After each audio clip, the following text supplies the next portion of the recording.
El día de la boda de mi hermano, presencié a mi esposo y a mi futura cuñada compartiendo un momento de pasión secreta en un rincón oscuro. Pero en lugar de armar un escándalo allí mismo, uní fuerzas con mi hermano para convertir ese día de celebración en un escenario de revelaciones inolvidables, haciendo que lo perdieran todo en cuestión de horas. ¿Cómo pudo un novio, traicionado por su propia prometida, mantener tal compostura? Mi historia puede parecer increíble para muchos, pero es la amarga y cruda verdad que tuve que vivir. Era un día soleado. El hotel de 5 estrellas estaba adornado con lujosas cintas de seda blanca y flores frescas. Deslumbrantes lámparas de cristal lo iluminaban todo, haciéndolo brillar como una escena de cuento de hadas. Una suave música y palabras de bendición llenaban el ambiente. Hoy era el gran día de mi hermano, Javier, y de mi futura cuñada, Elena. Como hermana del novio, yo, Isabella, no podía ocultar mi felicidad y orgullo. De pie en un rincón del salón de banquetes, sonreí al ver a mi hermano con su impecable smoking. Su atractivo rostro resplandecía de felicidad. Es 5 años mayor que yo y desde pequeño siempre me ha cuidado y protegido. Después de que nuestros padres fallecieran prematuramente, él fue para mí un padre, un amigo, mi mundo entero.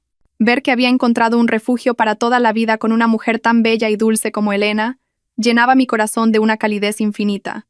Elena tenía una apariencia frágil y delicada. Hablaba en voz baja y siempre miraba a mi hermano con admiración. Durante su noviazgo, me trató como a una verdadera hermana. Pensé que nuestra pequeña familia por fin estaba completa y que yo también había encontrado mi propia felicidad.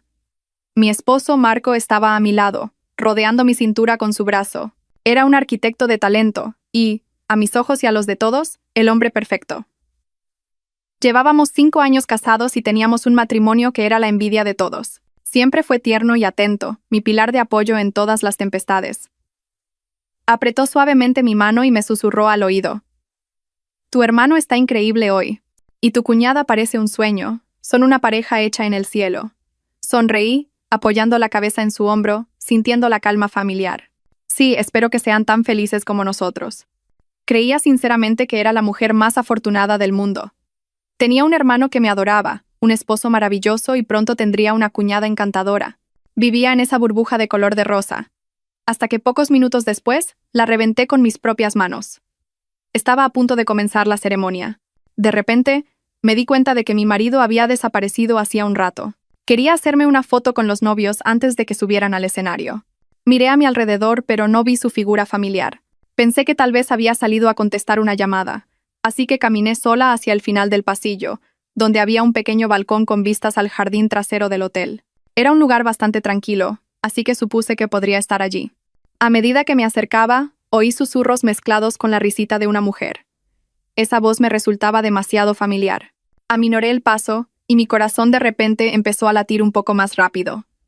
A través de la rendija de la puerta de cristal abierta que daba al balcón, vi una escena que me heló la sangre. Mi esposo Marco estaba allí, y la mujer a la que sostenía en sus brazos, besándola apasionadamente, no era otra que la novia del día, Elena, mi futura cuñada. Todavía llevaba su inmaculado vestido de novia, pero ahora me parecía increíblemente repugnante e hipócrita. El tiempo pareció detenerse, mis oídos se ensordecieron, todos los sonidos a mi alrededor desaparecieron, y solo pude oír el sonido de mi corazón haciéndose añicos. Me apoyé con fuerza en la fría pared para no derrumbarme. Tenía un nudo en la garganta y una oleada de náuseas me subió por el pecho. Y entonces, su conversación llegó a mis oídos. Cada palabra era como un cuchillo afilado, apuñalando sin piedad el último trozo de esperanza que me quedaba. Eres muy atrevido, cariño.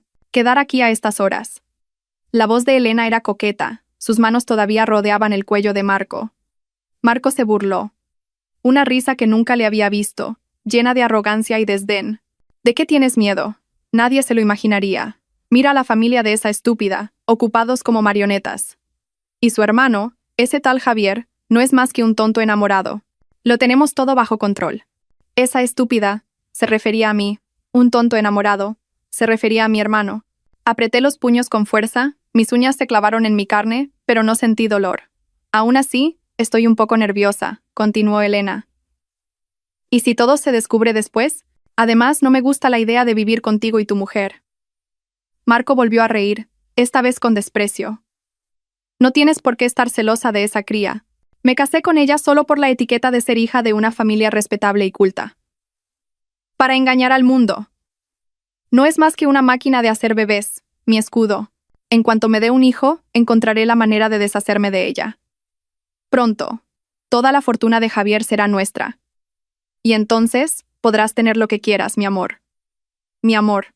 Esas dos palabras cayeron sobre mí como un rayo. No pude soportarlo más. Mi mundo, mis creencias, 5 años de amor, todo se había hecho añicos. En un instante me di la vuelta y empecé a caminar como un autómata. No sabía a dónde iba. Las lágrimas caían sin cesar, pero no tenía valor para llorar en voz alta. Solo sentía asco. Un asco profundo. Caminando a trompicones, con la mente en blanco, choqué con alguien. Al levantar la cabeza, a través de mi visión borrosa por las lágrimas, vi una figura. Era mi hermano, el novio del día, Javier. Al ver mi estado lamentable, frunció ligeramente sus atractivas cejas. Isabella, ¿qué pasa? ¿Ha ocurrido algo? No pude contenerme más. Me abracé a él y rompí a llorar. Entre sollozos ahogados, le conté todo lo que acababa de ver y oír. Esperaba que se enfureciera, que corriera a ese balcón y lo destrozara todo, que cancelara la boda de inmediato, pero él se limitó a escucharme en silencio, dándome suaves palmaditas en la espalda con su gran mano.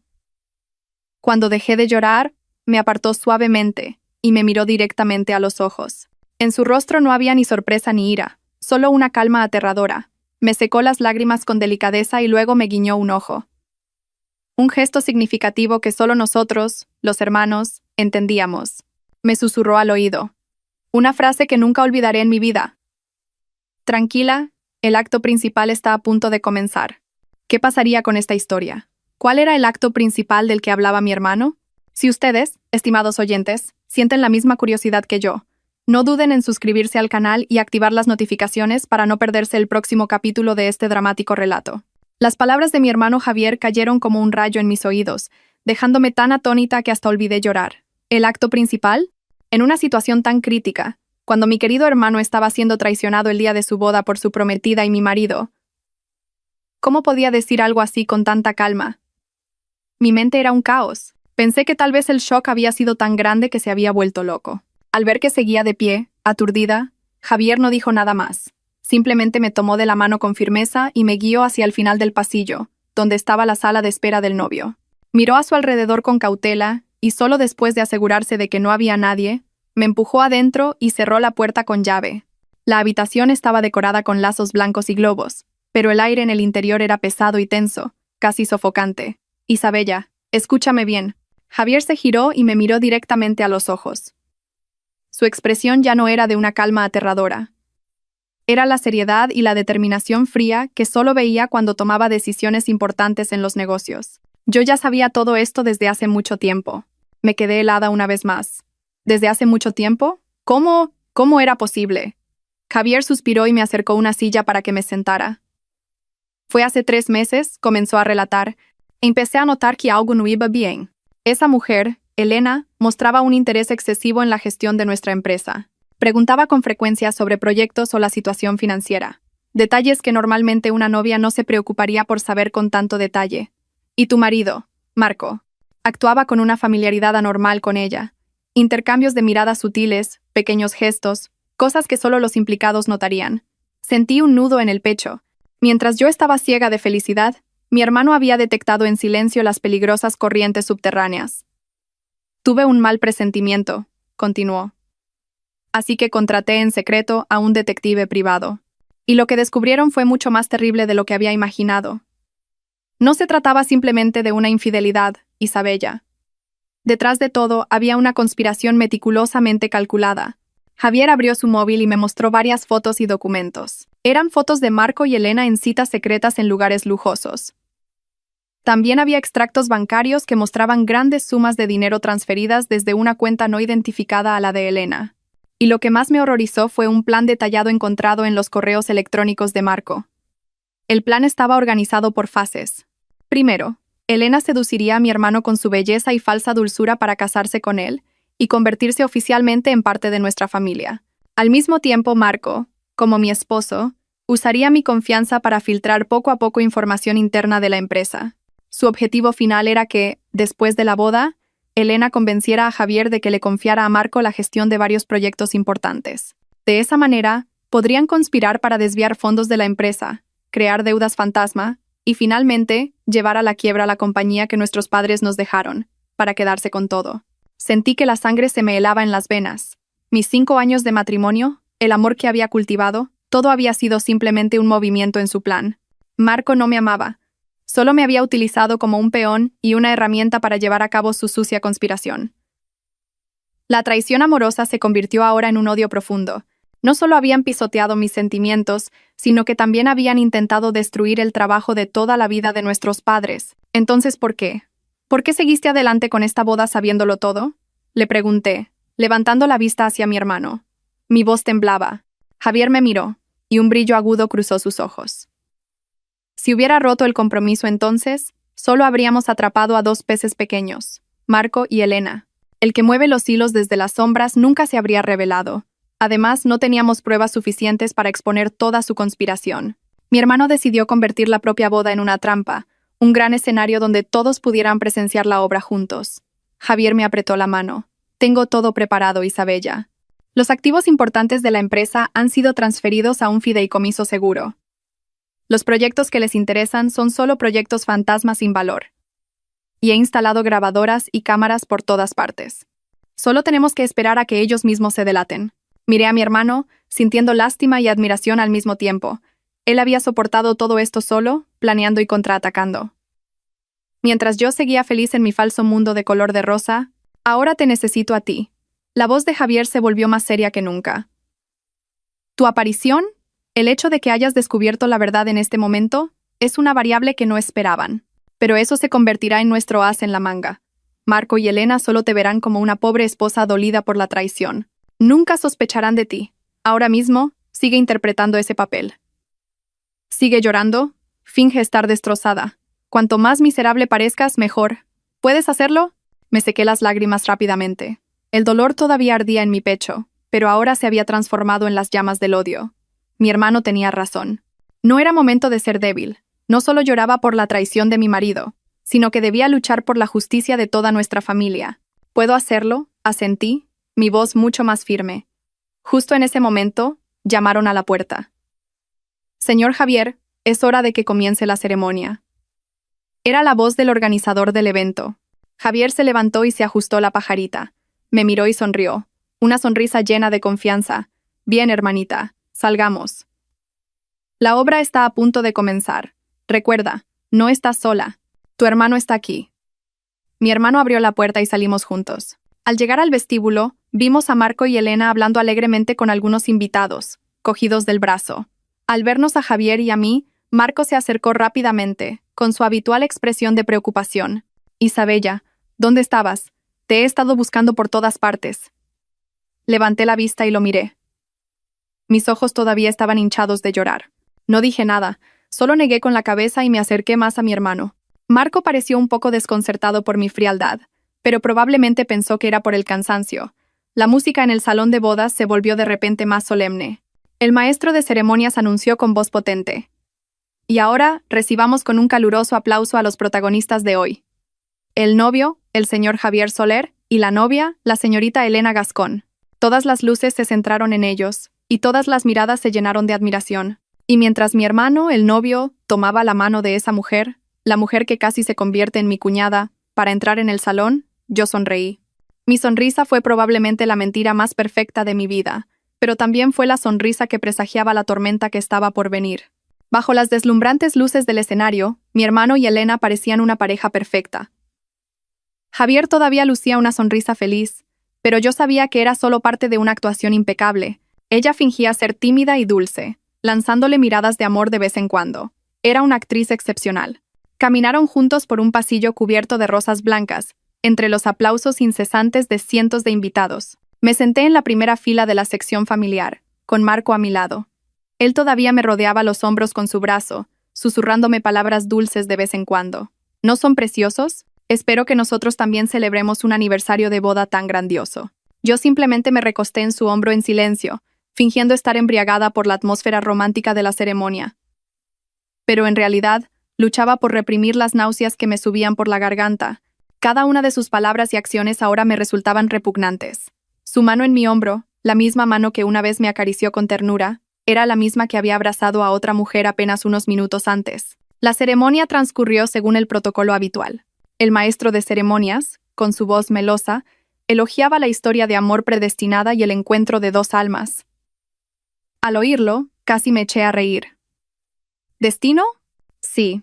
Un destino tejido con conspiraciones y cálculos. Tras los discursos vacíos, finalmente llegó el momento del intercambio de anillos. Una adorable niña de las flores, vestida de blanco impoluto, subió al escenario con los anillos de boda en una caja de terciopelo rojo. Javier y Elena se miraron, listos para intercambiar sus símbolos de amor. Un momento. De repente, una voz desde el público rompió el momento sagrado. Todo el salón contuvo la respiración, y todas las miradas se dirigieron a la persona que acababa de hablar. Era una mujer de mediana edad. Su atuendo era bastante elegante, pero su rostro estaba lleno de ira y dolor. La acompañaba un hombre mayor, probablemente su marido. Vi a Elena, en el escenario, estremecerse ligeramente, y su rostro palideció por un instante. Mi hermano permaneció tranquilo, como si hubiera anticipado la aparición de esta mujer. «Disculpe, ¿quién es usted? ¿Qué sucede?», intentó el maestro de ceremonias controlar la situación. La mujer no respondió, sino que subió directamente al escenario y se plantó frente a Elena. «Elena, ¿me reconoces?», dijo, su voz mezclada de ira y decepción. Elena retrocedió un paso, su rostro tan pálido que no tenía ni una gota de sangre. «Ah, señora, ¿cómo es que está usted aquí? ¿Por qué no debería estar aquí?», se burló la mujer con amargura. «He venido a ver cómo mi futura nuera, la que juró amor eterno a mi hijo, está a punto de convertirse en la esposa de otro hombre. He venido a buscar justicia para mi hijo». Un murmullo comenzó a extenderse entre los invitados. «¿Futura nuera? ¿Hijo? ¿Qué estaba pasando?». Marco, sentado a mi lado, también estaba sorprendido. «¿Qué pasa, Isabella? ¿Quién es esa mujer?», me preguntó. Yo solo negué con la cabeza, fingiendo estar igualmente sorprendida y confundida. La mujer se giró hacia los invitados y alzó la voz. «Damas y caballeros, lamento interrumpir este feliz día, pero hay algo que debo decir. Esta señorita en el escenario, Elena, era la prometida de mi hijo. Se amaron durante 5 años, celebraron su compromiso y solo esperaban la fecha de la boda. Pero en solo unos meses ella cambió de opinión y se fue con un hombre más rico, dejando a mi hijo sumido en un dolor terrible». Al terminar, sacó un fajo de fotos de su bolso y las arrojó al escenario. Se esparcieron fotos de Elena con otro hombre, en actitud cariñosa. También había fotos de su fiesta de compromiso. Un «ah» colectivo resonó en todo el salón. Ahora, todas las miradas que se posaban en la novia no eran de admiración, sino de curiosidad, duda y reproche. Elena se quedó clavada en el escenario, con el rostro blanco como el papel. Intentó explicarse, tartamudeando. «No, no es eso. Esa persona y yo rompimos hace mucho tiempo». «¿Rompimos?», se burló de nuevo a la mujer. «Qué descarada. Ahora mientes. Hace solo 3 meses le sacaste dinero a mi hijo para ir de compras e invertir. Lo engañaste y lo utilizaste. ¿Cómo puedes traicionarlo así ahora?». Elena no pudo decir nada, y miró a Javier con ojos suplicantes. Pero mi hermano, el novio y el que debería estar más enfadado, simplemente se cruzó de brazos y la miró con una frialdad y una distancia desconocidas. Yo, sentada abajo, observaba la obra en silencio. Sabía que este era el primer acto que mi hermano había preparado. Había encontrado al exnovio abandonado por Elena y había invitado a su madre aquí. Quería arrancarle a Elena su máscara de inocencia y pureza delante de todos. Al ver que la situación se le iba de las manos, Elena de repente se llevó la mano al pecho, se tambaleó y se desplomó en el escenario, fingiendo un desmayo. «Dios mío, la novia se ha desmayado», gritaron algunos. La familia de Elena, que yo sabía que no eran más que actores contratados, corrieron al escenario, creando una escena caótica. En medio de todo, Javier se acercó lentamente y miró a la desmayada Elena. No mostraba ninguna preocupación, sino que esbozó una ligera sonrisa. Le quitó el micrófono al atónito maestro de ceremonias. «Damas y caballeros», su voz resonó, firme y clara, silenciando todo el ruido. «Lamento haberles mostrado una obra tan desagradable, pero creo que la verdad siempre debe salir a la luz». Miró a Elena, que estaba espiando la reacción de la gente. «Actúas muy bien, señorita Elena, pero creo que es hora de poner fin a esta farsa». Sus palabras fueron como un jarro de agua fría para todos. Elena, sorprendida, cerró los ojos rápidamente, pero ya era demasiado tarde. Todos la habían visto. «Y para hacer esta obra aún más interesante», continuó Javier, «me gustaría invitar a otro invitado especial al escenario. alguien que está muy relacionado con esta farsa. Miró hacia donde estábamos Marco y yo, y mi corazón empezó a latir más rápido. Sabía que era nuestro turno de subir al escenario. Las luces del escenario de repente se dirigieron directamente hacia Marco y hacia mí, convirtiéndonos en el centro de todas las miradas. Cientos de pares de ojos curiosos y sorprendidos se clavaron en la sección familiar. Marco estaba atónito, sin entender qué estaba pasando. Se giró hacia mí y susurró con voz confusa. ¿A quién llama tu hermano? ¿Un invitado especial?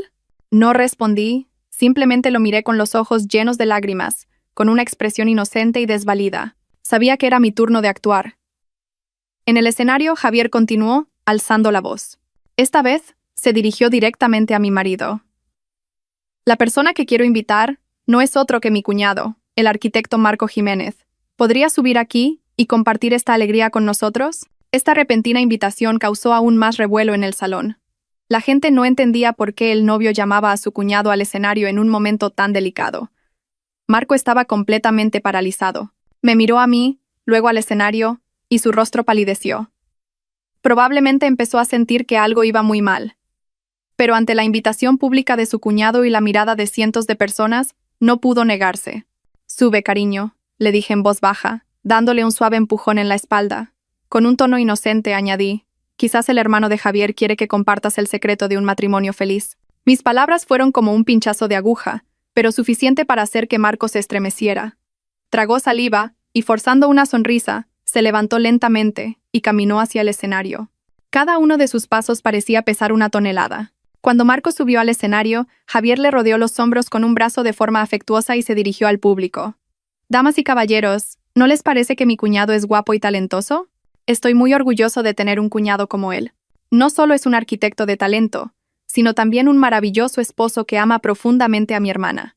Los elogios de Javier desconcertaron aún más a Marco. Solo pudo sonreír torpemente sin decir nada. «Y quizás», continuó Javier, y su voz de repente se volvió significativa, «es tan perfecto que no solo mi hermana lo ama, sino que otras mujeres también lo aman». «¿No es así, mi querida novia?».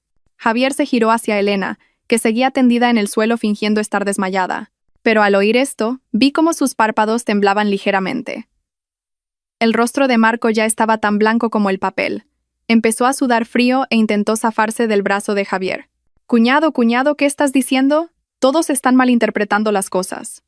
«¿Malinterpretando?», rió Javier a carcajadas. Una risa sin ninguna calidez. «Pues déjame mostrarles a todos cuál es el malentendido». Al terminar, Javier hizo una señal al equipo técnico. Las dos enormes pantallas LED a ambos lados del escenario, que originalmente mostraban fotos románticas de los novios, se apagaron de repente y se volvieron a encender. Pero esta vez, la imagen que apareció no era de rosas ni de velas. Era un video grabado desde un ángulo oculto en el balcón. Todo el salón contuvo la respiración. Y la escena que yo misma tuve que presenciar apenas una hora antes, se desarrolló vívidamente ante los ojos de cientos de personas. Mi marido, Marco, abrazando y besando apasionadamente a la novia, Elena, vestida con su inmaculado vestido de novia. El sonido también estaba grabado con gran claridad. Cada una de sus repugnantes palabras resonó por todo el salón. «Esa estúpida está ocupada como una marioneta. Y ese tal Javier no es más que un tonto enamorado. Me casé con ella solo para engañar al mundo. No es más que una máquina de hacer bebés». El salón entero pareció explotar. Gritos, insultos y miradas de desprecio cayeron sin piedad sobre las dos personas en el escenario. El drama más sórdido de adulterio y traición se estaba proyectando de la manera más vívida posible. Elena ya no pudo seguir fingiendo su desmayo. Se levantó de un salto, pálida y temblando de pies a cabeza. Marco apenas podía mantenerse en pie. Se tambaleó hacia atrás unos pasos y, señalando la pantalla, balbuceó. «No, no es verdad. Está editado. Es un montaje». Pero sus débiles palabras no pudieron acallar la ira de la multitud. «Basura. Vaya par de adúlteros. No puedo creerlo». Los insultos estallaban por todas partes. La falsa familia de Elena tampoco pudo seguir actuando. Se quedaron paralizados, con el rostro enrojecido de vergüenza, sin saber qué hacer. Y yo seguía sentada en la primera fila. Las lágrimas comenzaron a brotar de nuevo. Esta vez no era una actuación. Eran lágrimas de dolor por tener que revivir esa escena y escuchar esas palabras venenosas de nuevo frente a tanta gente. Me cubrí el rostro con las manos. Mis hombros temblaban. Tenía que mostrar la imagen de la víctima miserable, la esposa completamente destrozada ante la cruel verdad. En el escenario, Javier me miró. Y un destello de compasión cruzó sus ojos, pero rápidamente fue reemplazado por una fría determinación. Se acercó y le arrebató el micrófono de la mano al maestro de ceremonias. «Damas y caballeros», gritó. Su voz tenía una fuerza invisible que silenció instantáneamente el caótico salón. ¿Lo han visto todos? Este es el verdadero rostro de la mujer con la que iba a casarme y del hombre al que una vez consideré mi cuñado, parte de mi familia. Se giró hacia Marco y Elena. Su mirada era como dos cuchillos. ¿Ustedes dos tienen algo más que decir? ¿O quieren que les muestre algo aún más interesante? Marco y Elena, desesperados, solo podían negar con la cabeza. Estaban completamente acorralados, sin forma de excusarse. Pero todo esto, continuó Javier. Y su voz se volvió aún más misteriosa y aterradora. No termina aquí. Este drama de infidelidad es, en realidad, solo la punta de un iceberg mucho más grande. Todo el salón volvió a sumirse en el silencio. Todos se preguntaban qué quería decir el novio. Javier sacó un fajo de documentos del bolsillo de su esmoquín y lo levantó para que todos lo vieran. Lo que ellos realmente querían no era amor, sino esto. ¿Qué era ese fajo de documentos y qué relación tenía con la persona que, según mi hermano, movía los hilos desde las sombras? Todas las miradas se clavaron en el fajo de papeles en la mano de mi hermano, esperando que una verdad aún más terrible fuera revelada. El fajo de documentos en la mano de Javier era como un objeto misterioso que capturó la atención de todos en el salón. Todos contuvieron la respiración, esperando ver en qué dirección se desarrollaría esta obra. Marco y Elena también levantaron la vista, y en sus ojos desesperados ahora se reflejaba el terror. Probablemente, ellos sabían mejor que nadie lo que contenían esos papeles. Antes de decirles lo que es esto, dijo Javier con voz lenta y clara, me gustaría contarles una pequeña historia. La historia de un viejo y astuto zorro que usó a dos mofetas para robar un gallinero. Recorrió el salón con la mirada, lanzando una mirada penetrante a algunos de los invitados sentados en la sección VIP. Noté que un hombre de mediana edad, de rostro corpulento y vestido con un elegante traje gris, de repente se puso un poco tenso. Tosió ligeramente y se ajustó la corbata. El zorro, continuó Javier, sabía que el gallinero estaba muy bien protegido, así que no se atrevió a actuar por sí mismo. Por eso, encontró a dos mofetas, una mofeta macho y una hembra.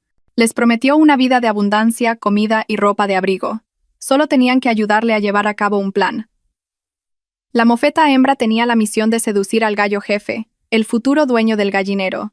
La mofeta macho tenía la misión de cortejar a la hermana del gallo jefe, una gallina ingenua, para convertirse en parte de la familia. Al oír esto, ya no necesité actuar. Las lágrimas brotaron de verdad. La historia metafórica de mi hermano era como otro cuchillo clavándose en mi dolor. Yo era esa gallina ingenua. Su objetivo final, la voz de Javier se volvió aún más fría. Era, después de ganarse su confianza, abrir lentamente las puertas y romper las vallas para que el viejo zorro de fuera pudiera entrar tranquilamente y apoderarse de todo el gallinero. ¿No es un plan perfecto? Miró directamente a Marco y a Elena. Ustedes dos mofetas. ¿Les suena esta historia? Marco y Elena no pudieron decir nada, solo agacharon la cabeza. ¿Y esto que tengo en mis manos? Javier levantó el fajo de documentos. Es el plan detallado y el mapa que el viejo zorro les dibujó a las dos mofetas. El mapa que les dice qué camino tomar y dónde romper la valla. Este es el plan completo para apoderarse del Grupo Soler. El trabajo de toda la vida de nuestros padres. Pasó los documentos uno por uno, proyectando su contenido directamente en la pantalla grande. Cifras, gráficos y sucias estrategias empresariales aparecieron con claridad. Su plan no se limitaba a desviar fondos de la empresa. Incluía crear falsos escándalos, minar la credibilidad de Javier y fomentar divisiones internas para, finalmente, crear las condiciones para que una empresa competidora adquiriera el Grupo Soler a un precio de ganga. Y el nombre de esa empresa competidora también estaba escrito con toda claridad. Imperio Dorado. Todo el salón volvió a murmurar. Imperio Dorado no era un nombre desconocido en el mundo de los negocios. Era una fuerza emergente que había ascendido rápidamente con movimientos audaces y controvertidos. Y el hombre del traje gris que había mostrado un comportamiento extraño antes no era otro que el presidente de Imperio Dorado, el señor Morales. Ahora todas las miradas se dirigían hacia él. El señor Morales palideció, pero intentó mantener la compostura. Se levantó, se arregló la ropa y trató de abandonar el salón. Señor Morales, ¿a dónde va con tanta prisa? La voz de Javier fue como una cuerda invisible que le ató los tobillos. Aún queda lo mejor, ¿no querrá perdérselo? El señor Morales se giró y esbozó una torpe sonrisa de negocios. Presidente Soler, creo que hay un malentendido. No tengo nada que ver con los asuntos internos de su empresa. ¿Nada que ver? Rió fríamente Javier. Entonces, ¿cómo explica sus reuniones secretas con estas dos personas? ¿Y el dinero que le envió a la señorita Elena para que pudiera hacerse pasar por una chica rica? ¿Y la promesa de un puesto de director de proyectos al señor Marco, si todo salía bien? Cada pregunta de Javier era un golpe contundente que hacía que el señor Morales apenas pudiera mantenerse en pie. Sabía que mi hermano no hablaba por hablar, que tenía todas las pruebas en sus manos. Justo en ese momento, dos hombres vestidos de paisano, que parecían policías, se acercaron lentamente a la mesa del señor Morales. No dijeron nada, solo lo miraron fijamente con una mirada solemne. El señor Morales se dio cuenta de que todas sus vías de escape estaban bloqueadas. Se desplomó en su silla, con la frente empapada en sudor. La obra que había construido con tanto esmero estaba a punto de terminar. El viejo zorro finalmente había sido acorralado. Yo, sentada abajo, lo observé todo. Mi corazón ya no estaba lleno de dolor personal, sino de ira por la vileza y la crueldad del mundo de los negocios. Por el beneficio, eran capaces de pisotearlo todo. El amor, los lazos familiares, incluso la decencia humana. Mi marido Marco, al que una vez amé con locura, no era más que un peón en el tablero de ajedrez de otra persona. Había vendido su alma por una vana promesa. Me miró, y en sus ojos ya no había descaro, sino un vacío y una desesperación extrema. Lo había perdido todo: el amor, el honor y también su futuro. En el escenario, Javier, después de exponer toda la conspiración, se giró hacia mí. Caminó en mi dirección sin decir nada y me tendió la mano en silencio. Tomé su mano y subimos juntos al escenario. Cogió el micrófono, y su voz ya no era afilada, sino que se suavizó con un toque de compasión. Damas y caballeros, la persona más herida en esta historia no soy yo, sino mi hermana, Isabella. Esta chica ha tenido que soportar el engaño y la traición del hombre que amaba profundamente. Es completamente inocente. Se giró hacia mí, y con una mirada llena de amor dijo: Isabella, lo siento. Siento que hayas tenido que pasar por esto. Debería haberme dado cuenta antes. Debería haberte protegido mejor. Yo solo negué con la cabeza, y las lágrimas volvieron a brotar. Pero esta vez eran lágrimas de emoción y gratitud. La boda de hoy, continuó Javier, no tendrá novia, pero la fiesta continuará. Espero que todos nuestros distinguidos invitados se queden y consideren esto una fiesta para celebrar la verdad. Todo el salón estalló en aplausos. No aplaudían por una boda, sino por el coraje y la victoria de la justicia. Cuando pensaba que todo había terminado, un grito agudo surgió: «¡Oh de la novia!», que estaba desplomada en el suelo. Elena se levantó de un salto. Se arrancó una horquilla afilada de su peinado y, con una mirada enloquecida, se abalanzó sobre mí. «Es por tu culpa, todo es por tu culpa». La acción enloquecida de Elena fue tan rápida y repentina que dejó a todos atónitos. La horquilla, brillando bajo las luces del escenario, voló hacia mí como una flecha envenenada. Me quedé paralizada, con la mente en blanco. Me di cuenta del peligro inminente, pero no podía reaccionar. Javier, a mi lado, tampoco tuvo tiempo de intervenir. Cuando la punta de la horquilla estaba a solo unos centímetros de mi cara, una sombra salió disparada desde atrás como un rayo. No era otro que Marco. Se interpuso delante de mí con todo su cuerpo. La afilada punta de la horquilla le rozó el hombro, dejando una mancha de sangre roja en su camisa blanca. «¡Ah!», gritó Marco de dolor, tambaleándose hacia atrás. Elena pareció sorprendida por su propia acción y por la reacción de Marco. Dejó caer la horquilla y se quedó de pie, aturdida, con el rostro pálido. Fue entonces cuando los guardias de seguridad del hotel corrieron a reducirla y se la llevaron. El salón volvió a sumirse en el caos. Javier corrió a ayudar a Marco. «¿Estás bien?». Marco, con el rostro contraído por el dolor, negó con la cabeza. No miró a Javier sino a mí. Su mirada era muy compleja. Había arrepentimiento, dolor y, de alguna manera, una especie de alivio. «Isabella, ¿tú, estás bien?». Miré la mancha de sangre en su hombro, con el corazón lleno de emociones encontradas. ¿Por qué lo había hecho? ¿Cómo podía el hombre que me había engañado y utilizado sin piedad arriesgar su vida para protegerme? ¿O era esto otra actuación? ¿Un intento de obtener mi última pizca de compasión? «Llévenlo a la enfermería de inmediato», Javier ordenó al personal del hotel. Mientras se llevaban a Marco, los dos policías de paisano también se llevaron al señor Morales. El presidente de Imperio Dorado ya no tenía un aspecto imponente. No era más que un viejo fracasado, caminando con la cabeza gacha entre las acusaciones y el desprecio de la gente.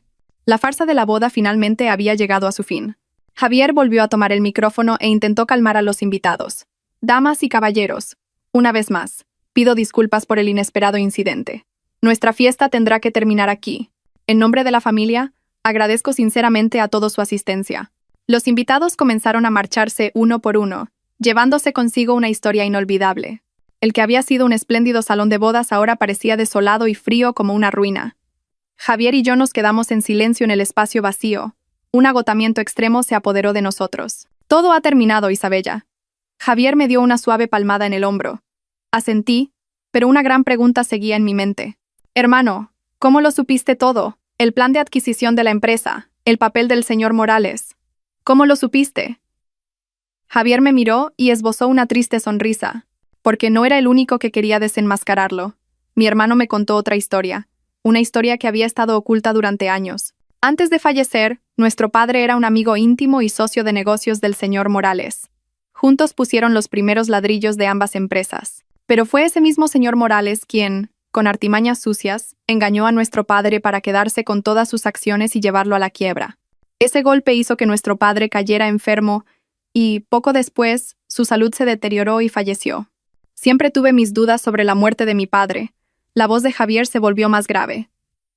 Después de heredar la empresa, empecé a investigar en secreto y poco a poco fui encontrando pruebas de sus crímenes. Pero era demasiado astuto y ocultó todas las huellas hábilmente. Nunca tuve pruebas suficientes para hundirlo. Hasta que apareció Elena, continuó mi hermano. Al principio yo también me dejé engañar por su apariencia inocente, pero me di cuenta de que había demasiadas coincidencias. Siempre mencionaba de pasada los proyectos en los que Imperio Dorado competía con nosotros. Así que mandé a investigarla y descubrí la relación entre ella y el señor Morales. Me di cuenta de que estaba intentando repetir conmigo el mismo guión que con mi padre, y decidí que esta era mi oportunidad de vengar a nuestro padre. Al oírlo, sentí un nudo en el pecho. Detrás del éxito de la empresa, mi hermano había cargado con un peso tan grande de venganza. Había tenido que vivir en una mentira, actuar con la mujer con la que iba a casarse, esperando el día en que pudiera derribar a su enemigo. Entonces, todo estaba en tu plan. La mayor parte, sí, asintió Javier, excepto una cosa. No sabía que tu marido también formaba parte de su plan, y mucho menos que tú serías la mecha de todo esto. Tu aparición, tu valentía, fue la variable inesperada, el golpe decisivo que lo hizo caer sin que tuviera tiempo de reaccionar. Mi hermano me miró con orgullo. Mi hermana pequeña, realmente has crecido. Esbocé una sonrisa entre lágrimas. Habíamos ganado. Juntos, como hermanos, habíamos ganado. Poco después, un empleado del hotel vino a informarnos de que Marco había recibido los primeros auxilios. La herida no era profunda, pero tenía que ir al hospital para recibir una vacuna antitetánica y un chequeo más exhaustivo. Dijo que quería hablar conmigo a solas un momento antes de irse. Dudé un poco, pero finalmente asentí. Al final, quería saber si quedaba algo de sinceridad en él. Entré en la enfermería. Marco estaba sentado en una camilla, con el hombro vendado. Parecía desaliñado. Su traje de diseño estaba arrugado y abandonado, su camisa manchada de sangre, y su rostro carecía de toda vitalidad. Al verme, levantó la cabeza con una mirada llena de culpa. Lo siento, Isabella. ¿De qué sirve una disculpa ahora?, pregunté con frialdad. No espero que me perdones, dijo, agachando la cabeza. Solo quería decirte una cosa. El momento en que salté para protegerte fue sincero. No era una actuación. Lo miré en silencio. Durante los últimos 5 años, continuó con voz ronca, he vivido en una mentira. Me acerqué a ti por el plan del señor Morales, por el dinero. Pero, luego empecé a sentir algo de verdad por ti. Tu dulzura, tu bondad, conmovieron mi corazón. Pero ya estaba demasiado metido. No podía dar marcha atrás. Te quería a ti, y también quería el dinero y el estatus. La codicia nubló mi razón. Levantó la vista hacia mí, y las lágrimas comenzaron a brotar. Hoy, frente al peligro, me di cuenta. Lo único que quería proteger eras tú. Pero ya es demasiado tarde para todo. Escuché su tardía confesión sin sentir ninguna emoción en mi corazón. ¿Amor? Quizás lo hubo, pero la traición y el daño que me causó habían matado ese amor. Guárdate esas palabras para el juez, dije con voz inexpresiva. Entre nosotros, todo ha terminado. Me di la vuelta y salí, dejándolo solo con su arrepentimiento y sus tardías lágrimas. En el momento en que se cerró la puerta de la enfermería, La puerta de mis 5 años de matrimonio también se cerró oficialmente y para siempre. Una semana después de la tormentosa boda, todo comenzó a calmarse gradualmente, pero las secuelas seguían siendo enormes. El caso de Imperio Dorado se convirtió en un escándalo que sacudió el mundo empresarial. El señor Morales, Elena y varios otros altos ejecutivos fueron arrestados e investigados por fraude, apropiación indebida y espionaje industrial. A pesar de su acto de salvarme, Marco no pudo eludir su implicación. Como pieza clave del plan, fue citado a declarar y se enfrentó a la inevitable justicia. Presenté la demanda de divorcio, y todo el proceso se llevó a cabo rápidamente y sin disputas. Decidimos vender nuestra casa, el único bien común de valor. No quería conservar nada que me recordara un pasado lleno de mentiras. Después de que todo se resolvió, sentí que necesitaba un tiempo para mí. Decidí hacer un viaje sola, ir a un lugar muy lejano para aclarar mi mente y empezar una nueva vida. Elegí Mallorca, la isla de la calma, un lugar lo suficientemente tranquilo como para sanar mis heridas. Durante mis días en Mallorca, no visité muchos lugares. Simplemente pasé mi tiempo paseando por la playa de Estrenc, sentada en pequeños y bonitos cafés, leyendo y escribiendo. Después de tantas tormentas, me di cuenta de que lo que realmente necesitaba era paz mental. Y una tarde fresca, mientras estaba sentada en un café de madera con vistas al mar, esbozando ideas para un nuevo proyecto de la empresa, una voz familiar sonó a mi lado. «Hola, qué pequeño es el mundo». Levanté la vista y me sorprendí. Era el policía que había gestionado mi accidente de coche aquel día. Su repentina aparición me desconcertó un poco. Ya no vestía su estricto uniforme, sino una cómoda chaqueta caqui y vaqueros. Parecía mucho más joven y cercano. El viento de la tarde de Mallorca agitaba ligeramente su pelo oscuro y espeso. «Hola», sonreí, tratando de ocultar mi sorpresa. «Qué casualidad encontrarle aquí. ¿Está de vacaciones?» «Casi se podría decir que sí», respondió. Una suave sonrisa reveló un ligero hoyuelo. «Me trasladaron aquí hace unas semanas. Se podría decir que estoy empezando una nueva vida». Miró mi cuaderno y mi bolígrafo. ¿Estaba trabajando? Siento haberla interrumpido. No, acababa de terminar, me apresuré a cerrar el cuaderno. Entonces, dudó un poco. ¿Le importaría si me siento aquí un momento? El café está muy lleno, y este es el único sitio libre. Miré a mi alrededor y, efectivamente, el pequeño y bonito café estaba lleno de gente. Sí, claro, siéntese. Acercó una silla y se sentó frente a mí, pidiendo un café con leche caliente. Hubo un silencio un poco incómodo entre nosotros. No sabía qué decir, y él también parecía estar buscando un tema de conversación adecuado. En la boda de aquel día, finalmente rompió el silencio. Vi todo. Fue muy valiente. Sus palabras me sorprendieron un poco. Pensé que solo había venido a ocuparse del caso, y me sorprendió que se hubiera fijado en otras cosas. Gracias. Afortunadamente todo ha pasado. Soy David. Se presentó de repente. Isabella, respondí. Encantada de conocerle, David. Empezamos a hablar. Al principio, solo eran conversaciones ligeras sobre Mallorca, el trabajo y aficiones personales, pero poco a poco la conversación se fue haciendo más profunda. David me contó por qué lo habían trasladado. Después de años trabajando en el ambiente estresante de Madrid, se sentía agotado y quería vivir y trabajar en un lugar más tranquilo. Amaba las montañas, los bosques y el aire puro de la isla. Yo también compartí mi historia. No los dolorosos detalles de la traición, sino mi decisión de dejar la ciudad y mi deseo de encontrar un nuevo equilibrio en la vida. Nos dimos cuenta de que teníamos algo en común. Ambos estábamos en un viaje para encontrar un nuevo comienzo. David era una persona muy atractiva para conversar. Era inteligente y divertido, pero en sus ojos había algo tranquilo y profundo, propio de alguien que ha vivido mucho. Hablar con él me hizo sentir muy cómoda, una sensación que no había experimentado en mucho tiempo. El cielo empezó a oscurecerse, y las cálidas luces amarillas del café se encendieron, creando un ambiente muy romántico. No sé cuánto tiempo estuvimos hablando. Ya es tarde, dijo David mirando su reloj. Tengo que volver al cuartel. Ha sido un placer hablar con usted, Isabella. Igualmente, sonreí. Este fin de semana. Volvió a dudar.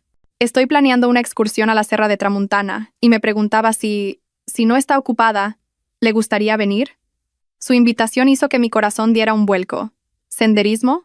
Nunca lo he hecho. Pues con más razón debería probarlo, sonrió. El aire allí es increíble. Ayuda a liberar todo el estrés. Lo pensé un momento y luego asentí. Sí, me encantaría. Después de ese encuentro casual, David y yo tuvimos nuestra primera cita. Subimos juntos a las montañas, paseamos por extensos pinares y descubrimos pequeños restaurantes escondidos en los callejones de Palma. Con David a mi lado, ya no era la mujer que tenía que hacérsela fuerte, la que debía desconfiar de todos. Él me daba una extraña sensación de seguridad y paz. No me preguntó por mi pasado ni me hizo revivir recuerdos dolorosos. Simplemente se quedó a mi lado en silencio, compartiendo conmigo las pequeñas alegrías de la vida. Los sentimientos entre nosotros crecieron de forma natural y suave, como la niebla matutina de Mallorca. Una noche, mientras estábamos sentados junto al torrent de París, contemplando el lago tranquilo que reflejaba la luz de la luna, David de repente me tomó la mano. Isabella, su voz sonó grave y cálida. Sé que has pasado por mucho. No quiero remover viejas heridas.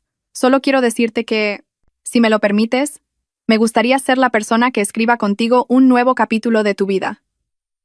Un capítulo lleno de alegría y felicidad. Miré sus ojos sinceros y mi corazón se conmovió. Las lágrimas volvieron a brotar, pero esta vez eran lágrimas de felicidad. No dije nada, simplemente asentí y apreté su cálida mano con fuerza. 2 años después. Mamá, date prisa. Papá y el tío Javier están esperando fuera. La alegre voz de mi pequeña hija, Clara, sonó desde la puerta. Sonreí y le ajusté el lazo que llevaba en el pelo. Mamá, ya va, mi princesa. Me miré en el espejo. Vi la imagen de una mujer radiante de felicidad. Hoy era un día especial. Era mi primer aniversario de boda con David, y también el día en que toda la familia iba a Madrid para asistir a la inauguración de una nueva sucursal del Grupo Soler. Mi vida había cambiado por completo. Después de ese fatídico viaje a Mallorca, encontré el verdadero amor y la felicidad de mi vida. David, después de un tiempo de salir juntos, decidió solicitar un traslado de vuelta a Madrid para estar a mi lado. Dijo que donde yo estuviera, allí estaría su paz. Celebramos una pequeña y cálida boda en la playa, con solo nuestros seres más queridos. Mi hermano Javier también encontró su propia felicidad después de todas las tormentas. Se enamoró de una amable profesora y recientemente tuvieron a su primer hijo, un niño sano. El Grupo Soler, bajo la dirección de Javier y con mi apoyo, creció de forma espectacular, convirtiéndose en una de las empresas líderes en su sector.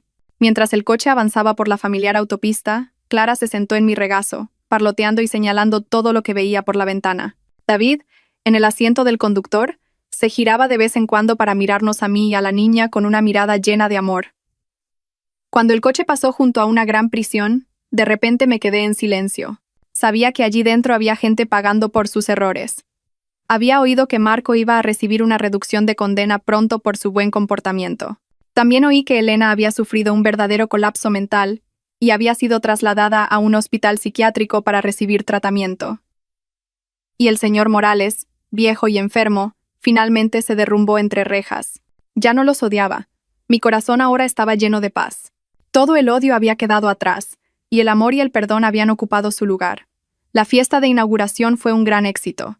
En medio del ambiente bullicioso, recibí un hermoso ramo de rosas blancas sin remitente. Dentro había una pequeña tarjeta con una caligrafía temblorosa, propia de una persona mayor. «Felicidades, que seas muy feliz». Supe de quién era.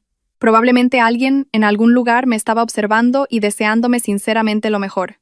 Esa noche, después de la fiesta, cuando Clara ya dormía profundamente, David y yo nos quedamos en el balcón del hotel, contemplando las brillantes luces de la noche de Madrid. Él me abrazó por detrás y apoyó la barbilla en mi hombro. «Gracias», susurró. «Por llegar a mi vida, por hacer que mis días tengan sentido». Sonreí, me di la vuelta y apoyé la cabeza en su firme pecho. Yo debería estar más agradecida. Gracias por curar todas las heridas que había en mí. Nos abrazamos en silencio, sintiendo plenamente la felicidad del presente. La vida es realmente como un largo viaje con innumerables bifurcaciones impredecibles. Hubo momentos en los que pensé que había caído en el abismo de la desesperación, pero fue en el lugar más oscuro donde encontré la luz de mi vida. Un nuevo comienzo, una nueva felicidad, todo estaba aquí, en mis brazos. Después del viaje a Madrid, volvimos a nuestra tranquila rutina. Nuestra pequeña casa se llenó de nuevo con la risa de Clara y el calor de la familia. Mi hermano Javier también venía a menudo los fines de semana con su mujer y su hijo. Ver a mi hija y a mi sobrino jugar juntos. Sentí que mi corazón se curaba por completo. El pasado parecía muy lejano. Solo una vieja historia que recordaba de vez en cuando. El ramo de rosas blancas anónimo y la tarjeta del día de la inauguración simplemente los consideré como una tardía disculpa de algún familiar de Marco. No quería pensar en ello. ni darle más importancia. Guardé la tarjeta en un rincón de un cajón y la cerré con llave, como si cerrara un viejo capítulo de mi vida. Pero la vida no siempre es tan tranquila como un lago. Las primeras ondas comenzaron a formarse tan sutilmente que al principio pensé que era solo mi hipersensibilidad debido a todo lo que había pasado. A veces, mientras conducía por la calle, tenía la sensación de que un familiar coche negro me seguía. Pero cuando miraba más de cerca por el retrovisor, el coche desaparecía entre el tráfico. Una vez, mientras jugaba con Clara en un parque cerca de casa, sentí una mirada fija en mí y en mi hija desde un banco lejano. Era una mujer de mediana edad, vestida de forma muy elegante, con un sombrero de ala ancha y gafas de sol que le cubrían parte del rostro. Cuando la miré de nuevo, ella giró la cabeza inmediatamente y abandonó el parque a toda prisa. Cuando le conté esto a David, él simplemente se rió y me abrazó. Otra vez estás pensando demasiado. Ahora eres una exitosa y hermosa directiva. Es normal que algún admirador te mire. Pero sabía que mi marido lo decía para tranquilizarme. Su instinto policial le hacía estar también en alerta en silencio. Revisaré las cámaras de seguridad de alrededor de casa. Nunca está de más ser precavido, añadió. Ese incidente también pronto quedó en el olvido. Hasta el segundo cumpleaños de Clara. La fiesta fue íntima en casa, solo con la familia de Javier, nosotros y algunos amigos cercanos. Mientras todos cantaban alegremente el cumpleaños feliz, de repente sonó el timbre. David fue a abrir y volvió con una caja de regalo muy bien envuelta en la mano, pero su expresión era un poco extraña. Es de un servicio de mensajería, dijo. Es un regalo para Clara, pero no pone el nombre del remitente. Todos nos sorprendimos. Cogí la caja de regalo y una vaga inquietud se apoderó de mí. La caja estaba envuelta en un papel de regalo de alta calidad, atada con una cinta de seda rosa muy elaborada. Claramente, el remitente se había esmerado mucho. ¿No será de algún socio comercial que te aprecia?, supuso Javier. Yo también lo pensé. Probablemente era un regalo de negocios. Abrí la caja con cuidado bajo la mirada curiosa de todos. Dentro, sobre un suave terciopelo, había una pequeña y bonita pulsera de oro blanco, hecha con gran delicadeza. El colgante de la pulsera era una flor de loto finamente tallada, con un pequeño diamante en el centro que brillaba bajo la luz. Era un regalo muy valioso, pero lo que me dejó helada no fue su valor, sino la pequeña tarjeta que la acompañaba. La caligrafía de la tarjeta era suave, elegante y muy familiar. Abrí la tarjeta con manos temblorosas, y dentro había una sola línea corta. Feliz cumpleaños a nuestra pequeña, de su abuela. A nuestra pequeña de su abuela. La palabra abuela fue como un rayo que golpeó mi mente. ¿Quién? ¿Quién era la abuela? Mi madre había fallecido. Mi suegra, la madre de David, vive en el campo y no es de escribir con esa caligrafía tan refinada, y mucho menos mi ex-suegra. Temblorosa. Cogí la tarjeta y la comparé con la caligrafía de la tarjeta del ramo de rosas blancas que recibí en la inauguración. Eran idénticas. Era la misma persona. Una persona que se autodenominaba la abuela de mi hija. Isabella, ¿qué te pasa? Estás pálida como el papel. David me sacudió el hombro con preocupación. No respondí. Simplemente le mostré la tarjeta. David leyó la tarjeta y luego frunció sus atractivas cejas. Cogió la pulsera y la examinó con atención. Esto es muy extraño, dijo. ¿Quién es esta persona? ¿Cómo sabe el cumpleaños de Clara y le envía un regalo tan caro? Me desplomé en la silla, con la mente hecha un lío. Imágenes dispersas me vinieron de repente a la mente. El coche negro que me seguía, la misteriosa mujer en el parque, el ramo de rosas blancas anónimo. Y ahora, una pulsera de oro blanco con una nota que decía de su abuela. Todo esto no era una coincidencia. Alguien, una mujer, estaba observando en silencio mi vida y la de mi hija. Sabía mucho sobre nosotras. Era muy rica, y se hacía llamar la abuela de Clara. Pero, ¿cómo era posible? Mi madre había fallecido hace años en un terrible accidente de tráfico. Yo misma vi la foto de su funeral, y junto con Javier celebramos su entierro. No podía haber ningún error. Entonces, ¿quién era esta mujer? ¿Un pariente lejano que no conocía? ¿O un secreto mucho más terrible del que no tenía ni idea? Miré a mi pequeña hija. Clara seguía riendo y parloteando inocentemente, completamente ajena a la tormenta que se estaba formando silenciosamente a su alrededor. Sentí un nudo en el pecho. No permitiría que nadie le hiciera daño a mi hija. Tenía que descubrir la verdad. Quienquiera que fuera esa misteriosa mujer, fuera cual fuera su propósito, tenía que encontrarla.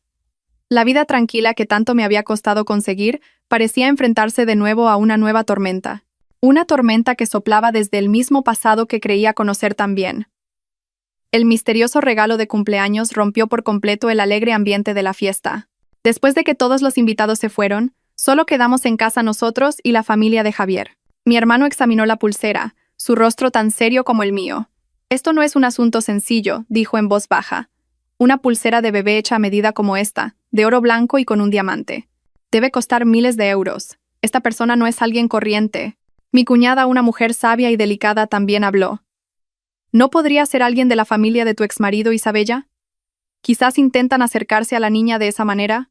«Es imposible», negué con la cabeza con firmeza. «No tienen motivos para hacerlo y, lo que es más importante, esta caligrafía no es la suya». David permaneció en silencio durante un rato, pensativo, y finalmente habló con la seriedad propia de un policía. «Lo primero que tenemos que hacer es rastrear el origen de este regalo. Llevaré la caja y el envoltorio al laboratorio de criminalística. Quizás se encuentren huellas dactilares u otras pistas. Y revisaré todas las cámaras de seguridad de las calles cercanas a nuestra casa hoy para rastrear el vehículo del servicio de mensajería». Javier asintió de acuerdo. «Correcto. Yo también usaré mis contactos para preguntar a los principales joyeros si alguien reconoce este diseño de pulsera. El diseño del loto es bastante único. Es probable que sea un encargo personalizado». Nuestra conversación llegó a un punto muerto. Aunque barajamos varias hipótesis, ninguna podía explicar la aparición de esta persona que se autodenominaba abuela. Esa noche no pude pegar ojo. Abracé a mi pequeña hija, contemplando su rostro dormido. Un miedo invisible me envolvía. ¿Quién era esa mujer? ¿Qué quería de mi hija? ¿Tendría malas intenciones? Los días siguientes transcurrieron en un estado de ansiedad y preocupación. David y Javier hicieron todo lo posible por investigar, pero todas las pistas parecían llevar a un callejón sin salida. El servicio de mensajería era una pequeña empresa, y el remitente había pagado en efectivo y usado un nombre falso. Las cámaras de seguridad solo mostraban a un mensajero corriente, nada especial. Ningún joyero reconoció el diseño de la pulsera. La misteriosa mujer parecía haberlo calculado todo meticulosamente, sin dejar rastro alguno. Al ver que la investigación estaba estancada, me sentí aún más ansiosa.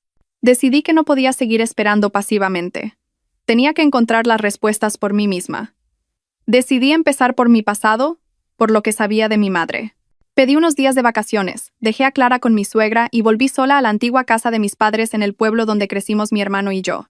Hacía mucho tiempo que no volvía. La casa seguía igual, cubierta por el polvo del tiempo, pero cada rincón evocaba cálidos recuerdos de mi madre. Empecé a limpiar el desván, donde mi madre guardaba objetos viejos y recuerdos familiares. Esperaba encontrar entre esos objetos aparentemente insignificantes alguna pista sobre la misteriosa mujer, algún secreto que mi madre nunca nos contó. Pasé las páginas de los viejos álbumes uno por uno. Fotos en blanco y negro, fotos en color desvaídas. Mi madre, hermosa y radiante en su juventud. Mis padres, felices el día de su boda.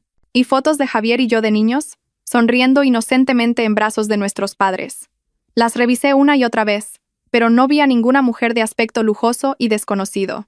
Cuando estaba a punto de rendirme, mi mano tropezó con una pequeña caja de madera escondida en el fondo de un viejo baúl. La caja estaba cerrada con un pequeño candado oxidado. Después de forcejear un buen rato, conseguí abrirla. Dentro no había joyas ni dinero, sino un fajo de cartas amarillentas, cuidadosamente atadas con una cinta morada. Cogí el fajo de cartas con manos temblorosas. La caligrafía no era ni de mi madre ni de mi padre. Era la caligrafía de una mujer, suave y elegante, idéntica a la de la tarjeta de cumpleaños de Clara. Sentí que se me paraba el corazón. Abrí rápidamente la primera carta. Mi querida hermana Carmen, ya ha pasado un año desde aquel fatídico día. Todavía no puedo olvidar cómo me salvaste de aquel coche a punto de explotar. No sé cómo podré pagarte este favor en toda mi vida. Te envío un pequeño regalo, por favor, acéptalo. Sé que te negarás, pero no lo hagas. Considéralo un pequeño detalle de mi parte para los 2 niños que tienes en casa. Ahora debo irme. No puedo seguir en este lugar que me lo ha arrebatado todo. Quizás algún día, cuando todo se calme, volvamos a vernos. Con todo mi cariño, Adriana. Releí la carta varias veces, con la mente hecha un lío. Hermana Carmen, sin duda era mi madre. Un accidente de tráfico, una salvadora. Mi madre nunca nos había contado esa historia. Y Adriana, ¿quién era esa mujer? ¿Por qué le escribía a mi madre? Rápidamente leí las siguientes cartas. Eran cartas enviadas desde el extranjero, desde Francia y Suiza. Adriana le contaba a mi madre sobre su nueva vida, su soledad, el tormento de haber tenido que abandonar su hogar. Siempre preguntaba por Javier y por mí, y siempre nos enviaba regalos caros, regalos que probablemente mi madre nunca nos dijo que teníamos. La última carta estaba fechada hacía unos 5 años, y la caligrafía era un poco más temblorosa. Hermana Carmen, creo que me queda poco tiempo. Esta maldita enfermedad me ha atormentado durante demasiado tiempo. Lo único que lamento es no haber vuelto nunca para cuidar de mis 2 hijos. Sé que no merezco hacerlo. Los abandoné. Pero, por favor, hermana, ámalos por mí. Diles que, donde quiera que esté, su madre siempre los estará vigilando y amando. Te envío esta llave. Es la llave de una caja de seguridad personal en un banco suizo. Dentro está toda la fortuna que he amasado. Por favor, dásela a mis hijos cuando sean mayores. Considéralo la última compensación de una madre pecadora. Adiós, mi hermana, mi amiga y mi salvadora. Adriana. La carta se me cayó de las manos. Todo mi cuerpo temblaba. Hijos, madre, toda la verdad, una verdad increíble, se estaba revelando lentamente ante mis ojos. Esta mujer, Adriana, ella era. No podía ser. Mi madre era Carmen Pérez, y estaba muerta. Tenía que haber un error. Pero este fajo de cartas, esta llave y la caligrafía familiar, me quedé sentada, aturdida, en medio del polvoriento desván, con la mente llena de confusión. El pasado que conocía, la identidad en la que creía, todo de repente se sentía borroso y extraño. Un enorme secreto familiar, un secreto enterrado durante más de 20 años, estaba a punto de abrirse, y estaba directamente relacionado conmigo. Esa noche, no pude dormir ni un minuto. El fajo de cartas de Adriana y la pequeña llave yacían en silencio sobre el escritorio, pero mi mente era un torbellino.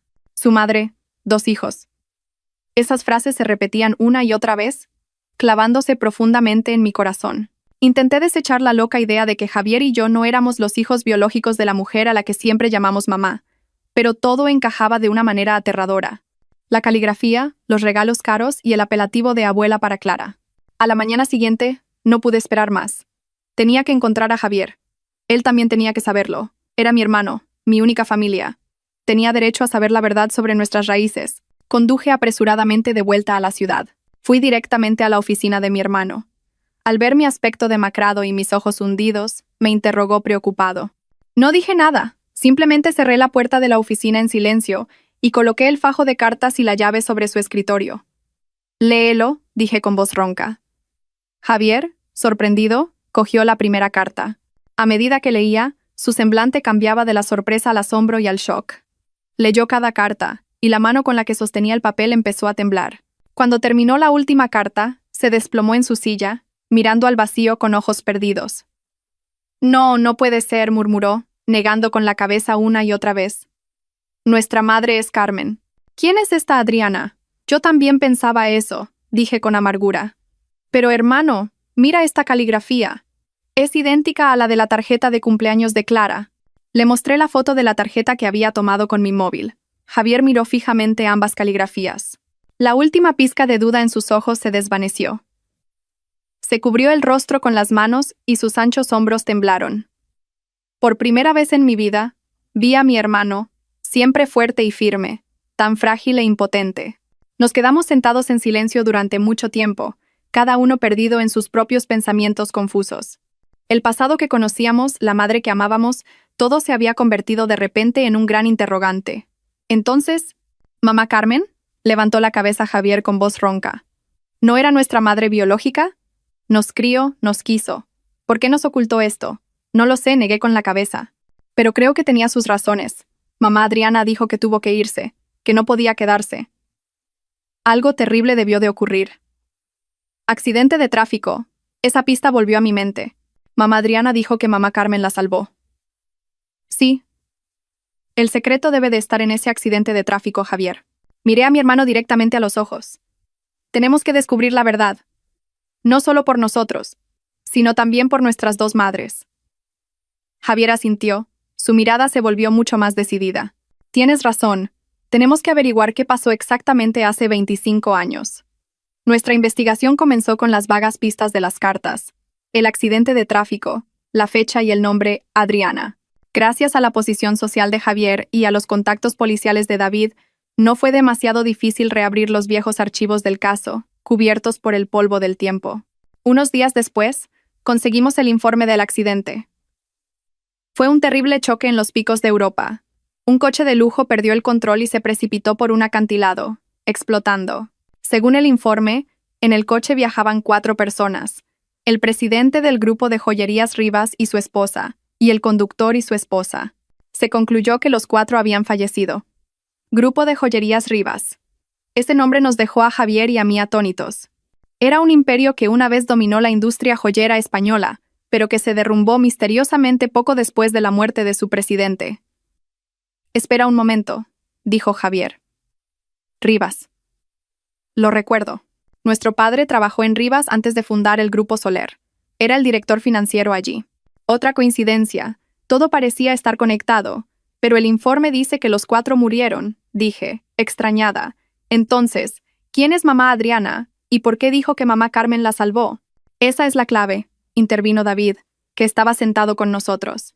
Señaló una parte del informe de la autopsia. De los 4 cuerpos encontrados, uno estaba tan quemado que era irreconocible.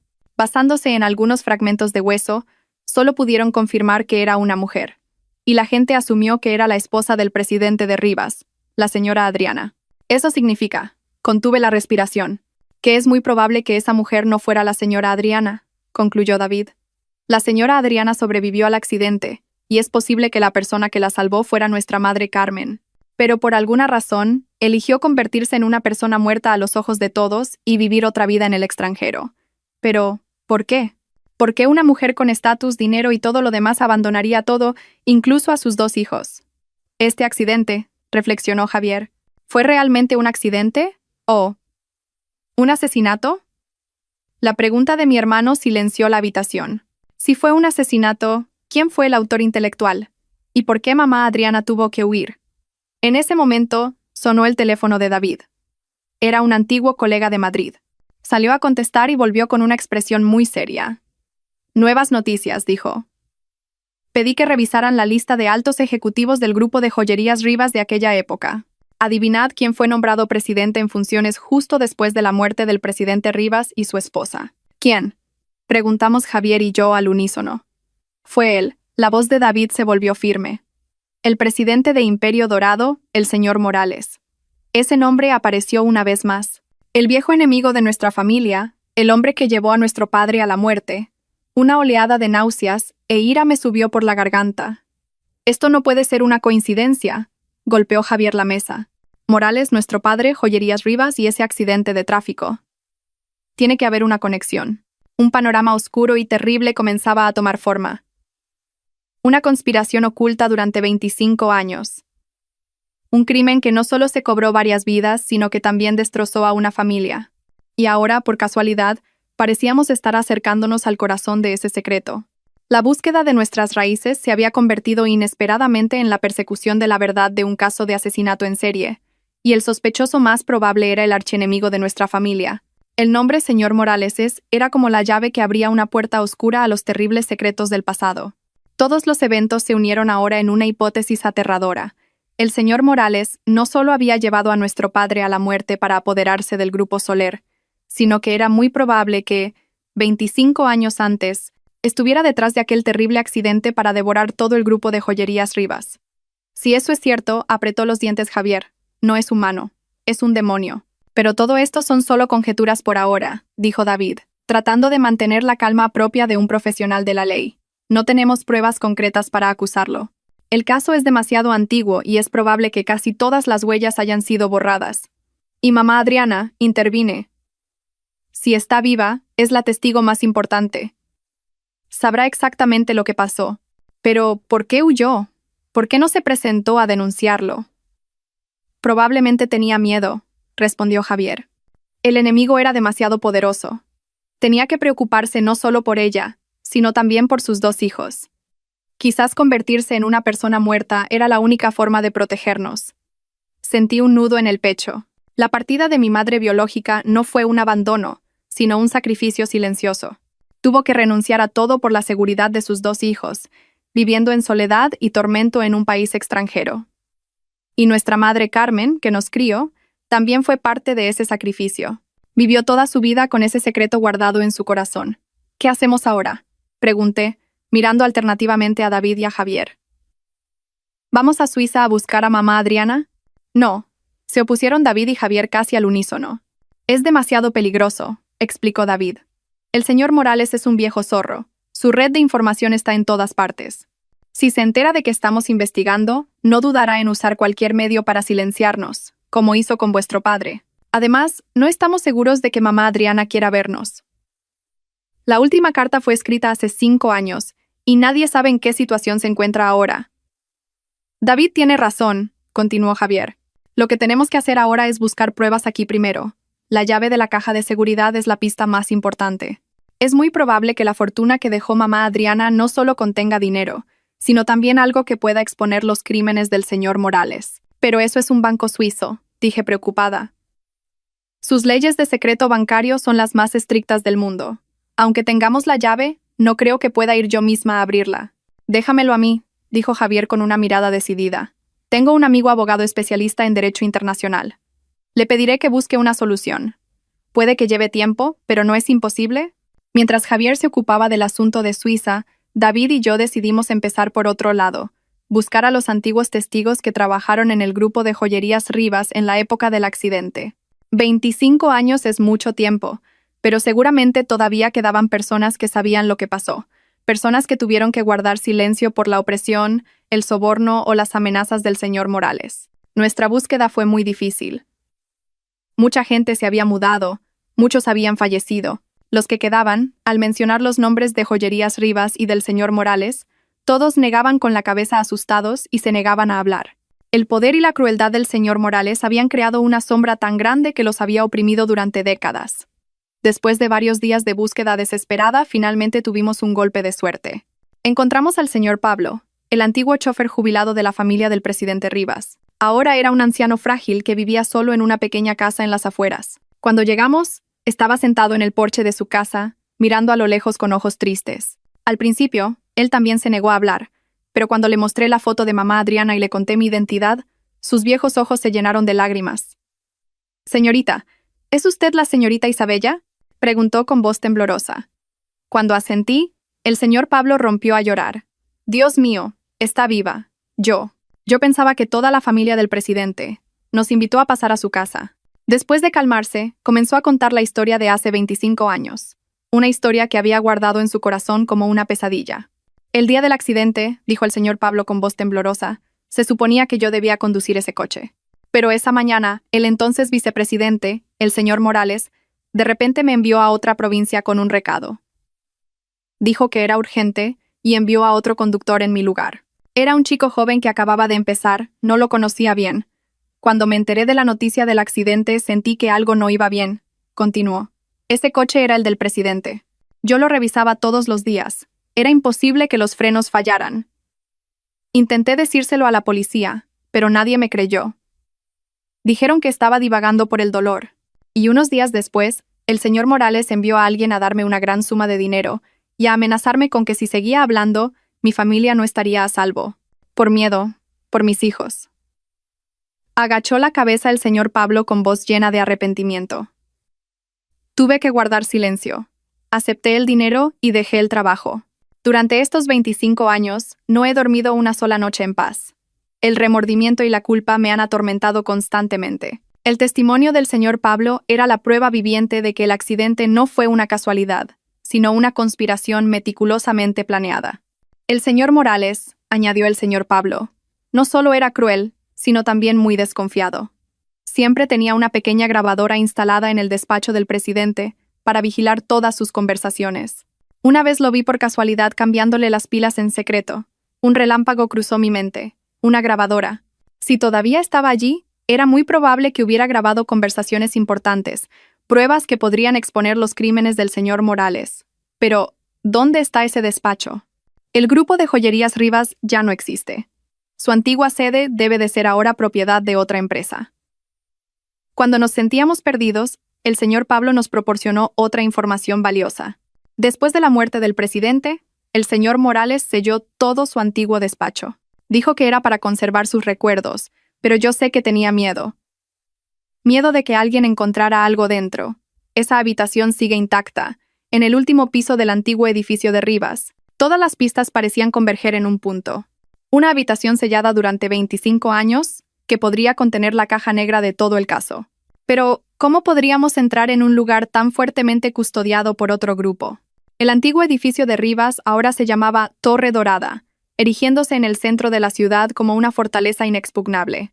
Infiltrarse allí, especialmente en la habitación sellada del último piso, era una misión casi imposible para gente corriente como nosotros. Esto no se puede hacer por las vías normales, dijo David después de dar una vuelta alrededor del edificio. El sistema de seguridad aquí es de última generación. Hay cámaras de vigilancia por todas partes y guardias patrullando las 24 horas. Las puertas de acceso de cada piso usan tarjetas magnéticas. Es imposible entrar por la puerta principal. Mientras nos rompíamos la cabeza, finalmente recibimos una llamada de Javier, que había estado en silencio durante varios días, con noticias importantes. He hablado con mi amigo abogado. Dice que, como hijos biológicos, tenemos pleno derecho a solicitar información sobre la caja de seguridad de nuestra madre en el banco suizo. Pero el proceso es muy complicado y tardará al menos unos meses. Pero ha descubierto algo interesante. Hace 5 años, justo cuando mamá Adriana envió la última carta, alguien más intentó acceder a esa caja de seguridad, pero fracasó por falta de documentos de identidad. ¿Quién?, pregunté ansiosa. Era gente del señor Morales. Sentí un escalofrío. Él también sabía de la existencia de esa caja de seguridad. La había estado buscando durante años. Esto nos confirmaba aún más que dentro había algo que lo amenazaba. Y también significaba que no nos quedaba mucho tiempo. Si el señor Morales descubría que estábamos investigando, no dudaría en actuar primero. La urgencia de la situación nos obligó a tomar una decisión audaz. Si no podemos entrar por la puerta principal, dije, mirando a David y a Javier, entraremos por otro camino. La Torre Dorada y nuestra Torre Soler están justo al lado. La altura de los tejados de ambos edificios es casi la misma. No me digas que, me miró Javier con asombro. No, Isabella, es demasiado peligroso. Es la única manera, dije con firmeza. No tenemos más tiempo. Tú puedes desactivar el sistema de seguridad de la Torre Soler. David tiene la tecnología y la experiencia como policía. Y yo tengo que entrar allí. Esa habitación está relacionada con mi pasado. Después de una larga discusión, ambos tuvieron que aceptar a regañadientes. El plan se trazó con gran detalle y cautela. La hora de la acción se fijó a las 2 de la madrugada, cuando la actividad en ambos edificios se detiene por completo. Esa noche, la ciudad dormía, solo quedaban las tenues luces de las farolas. Cuando me paré en el tejado de la Torre Soler con David, mi corazón latía como un tambor. El viento de las alturas agitaba mi pelo con fuerza. Desde aquí, el tejado de la Torre Dorada parecía estar a solo unos 5 metros de distancia. No era una gran distancia, pero era un abismo entre la vida y la muerte. David preparó el equipo con cuidado. Era un experto en estas cosas. Usó una pistola especial para lanzar un cable de alta resistencia a la barandilla del edificio de enfrente. El cable quedó firmemente anclado en ambos extremos. «Iré yo primero», dijo David con voz grave y tranquilizadora. «Cuando cruce y asegure la zona, te deslizarás por la cuerda. No tengas miedo. Te sujetaré con fuerza». Asentí. Mis palmas ya estaban húmedas de sudor. Contuve la respiración mientras veía a David colgarse ágilmente de la cuerda y cruzar el oscuro vacío. Unos minutos después, llegó sano y salvo al otro lado y me hizo una señal. Era mi turno. Respiré hondo y me agarré con fuerza a la fría cuerda. Todo mi cuerpo quedó suspendido en el cielo nocturno. Debajo, las luces de la ciudad parecían lejanas, y un pequeño error podría hacerme caer. Pero el pensamiento de mi madre, de la verdad que me esperaba al otro lado, me dio fuerzas. Cuando mis pies tocaron la barandilla de la Torre Dorada, David se apresuró a ayudarme. «Lo has conseguido», susurró con orgullo. Rápidamente desactivamos las cámaras del tejado y encontramos el camino hacia las escaleras de emergencia. El despacho sellado estaba justo en el piso de abajo. La vieja cerradura no fue un problema para David. La pesada puerta se abrió con un crujido, revelando un espacio que había estado sumido en la oscuridad y el polvo durante 25 años. Encendimos una pequeña linterna, y la tenue luz recorrió la habitación. Todo estaba como lo había descrito el señor Pablo. El escritorio, la estantería, el juego de sofás, todo estaba cubierto por una gruesa capa de polvo. El aire viciado olía a tiempo. Según el señor Pablo, la grabadora estaba escondida detrás de un gran cuadro al óleo colgado en la pared. David descolgó el cuadro con cuidado. Efectivamente, una vieja grabadora de casetes estaba ingeniosamente instalada en un pequeño hueco en la pared. ¿Funcionará todavía?, pregunté preocupada. Es difícil saberlo, respondió David, pero llevémonosla de todos modos. Mientras David desmontaba el dispositivo, yo empecé a buscar más. Intuitivamente, sentí que debía de haber algo más en esa habitación. La luz de mi linterna recorrió la estantería. Cientos de viejos libros de tapa de cuero, la mayoría sobre gestión y derecho. De repente, recordé una costumbre de mi padre. Como director financiero, él también llevaba siempre una pequeña libreta donde anotaba las cosas más importantes, los secretos que no quería que nadie supiera. ¿Tendría el presidente Rivas una costumbre similar? Empecé a sacar los libros uno por uno, pasando las páginas rápidamente. Y cuando cogí un grueso libro de derecho titulado Justicia y Verdad, noté que pesaba extrañamente. Al abrirlo, sentí que se me paraba el corazón. El interior del libro estaba ahuecado, dejando un espacio justo para una pequeña libreta de tapa de cuero negro. La cogí con manos temblorosas. «Es esto, tiene que ser esto». Justo en ese momento oímos pasos y un débil murmullo de voces desde el pasillo. «Revisad bien la zona del tejado, creo que he visto una sombra sospechosa». Sentí que el corazón se me caía a los pies. Nos habían descubierto. Los guardias de seguridad del edificio estaban de ronda. El camino de vuelta estaba bloqueado. Estábamos atrapados en esta habitación secreta. Los pasos en el pasillo se acercaban. La luz de las linternas del equipo de seguridad se filtraba por la rendija de la puerta, creando sombras fantasmales en la polvorienta habitación. Sentí un nudo en el pecho y un sudor frío me recorrió la espalda. Si nos atrapaban aquí, con estas pruebas en la mano, todo nuestro plan se iría al traste. Seríamos acusados de allanamiento, y la libreta y la grabadora nunca verían la luz. David me hizo una señal para que guardara silencio. Apagó rápidamente la linterna y me arrastró detrás de un viejo y enorme archivador. Contuvimos la respiración, intentando no hacer el más mínimo ruido. Oímos el tintineo de una llave en la cerradura. Mi corazón estaba a punto de estallar. ¿Van a entrar? Esta habitación ha estado sellada durante mucho tiempo. ¿Quién iba a entrar?, dijo una voz. Más vale prevenir que curar, respondió otra. Últimamente, el jefe nos ha pedido que vigilemos bien esta zona. El jefe debía de ser alguien del señor Morales. A pesar de tantos años, seguía haciendo vigilar este lugar. Eso confirmaba aún más que sabía muy bien lo que se ocultaba aquí dentro. La cerradura hizo clics y la puerta se abrió con un crujido. Un deslumbrante haz de luz de linterna recorrió la habitación. David y yo casi dejamos de respirar, pegados al frío archivador. Afortunadamente, el archivador era muy grande y nos escondíamos en el rincón más profundo. ¿Ves? No hay nada. Solo polvo y telarañas, dijo la primera voz de nuevo. Vamos. Revisemos otros lugares. Se quedaron unos segundos más en la puerta. La luz volvió a recorrer la habitación, y luego la puerta se cerró de golpe. Oímos cómo se volvía a cerrar la cerradura y los pasos se alejaron. Estábamos a salvo. Al menos por ahora. Solté un suspiro de alivio, sintiendo que me fallaban las fuerzas. David me hizo una señal para que esperara un poco más. Unos 10 minutos después, cuando estuvimos seguros de que el equipo de seguridad se había alejado, volvió a encender la pequeña linterna. «Tenemos que salir de aquí ya», susurró. «El camino por el que vinimos ya no es seguro». «Pero, ¿cómo?». «La puerta principal está cerrada con llave y hay guardias en el pasillo. Estábamos completamente atrapados». La mirada de David recorrió la habitación y se detuvo en una pequeña ventana de ventilación cerca del techo. «Es la única salida». Esa ventana era muy pequeña y estaba alta, apenas lo suficiente para que pasara una persona. Además, daba a la fachada del edificio. Fuera solo había una estrecha cornisa, de apenas un palmo de ancho, que recorría la pared. «Es demasiado peligroso», negué con la cabeza. Un pequeño traspié y... «Es la única opción», dijo David con firmeza. «¿Confías en mí?». En esta situación crítica, su calma y determinación eran mi único apoyo. Asentí.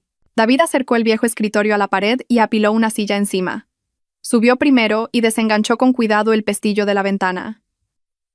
Una ráfaga de aire frío de la noche entró. «Esa cornisa lleva a un balcón de emergencia al final del pasillo», explicó. «Está a unos 10 metros. Iré yo primero y volveré a ayudarte. Tú solo tienes que pegarte a la pared y caminar muy despacio». Dicho esto, salió por la ventana y pisó con cuidado la estrecha cornisa. Mi corazón dio un vuelco al verlo. Una fuerte ráfaga de viento podría haberlo hecho caer. Pero David se movió con gran profesionalidad, Sus pasos eran firmes, su espalda pegada a la pared. Unos minutos después, llegó sano y salvo al balcón de emergencia y me hizo una señal. Era mi turno. La libreta y la grabadora estaban guardadas de forma segura en mi bolso cruzado sobre el pecho. Respiré hondo, tratando de no mirar hacia abajo. Mis piernas temblaban al poner el pie en la cornisa. Sentí que todo mi cuerpo se pegaba a la fría pared. El viento zumbaba en mis oídos, trayendo consigo el ruido de la ciudad nocturna. No tengas miedo. Mírame solo a mí, oí la voz de David desde el frente. Una voz grave, tranquila y tranquilizadora, solo un paso a la vez. Me concentré en la figura de David, tratando de no pensar en el profundo abismo que había debajo. Nunca 10 metros me habían parecido tan largos. Cuando mi mano finalmente tocó la que David me tendía, sentí que volvía a la vida. Bajamos varias plantas por la escalera de emergencia y luego encontramos la manera de volver al pasillo principal. Afortunadamente, el equipo de seguridad estaba patrullando otra zona. Rápidamente volvimos al tejado y regresamos a la torre Soler por la cuerda. Cuando mis pies tocaron el suelo familiar, me desplomé, jadeando. La asfixiante huida por fin había terminado. De vuelta en la seguridad de mi apartamento, no descansamos, sino que empezamos a examinar inmediatamente lo que habíamos traído. Javier también había llegado, y escuchó nuestra historia con expresión preocupada. David abrió con cuidado la vieja grabadora. Después de forcejear un rato, consiguió hacerla funcionar. Contuvimos la respiración y aguzamos el oído.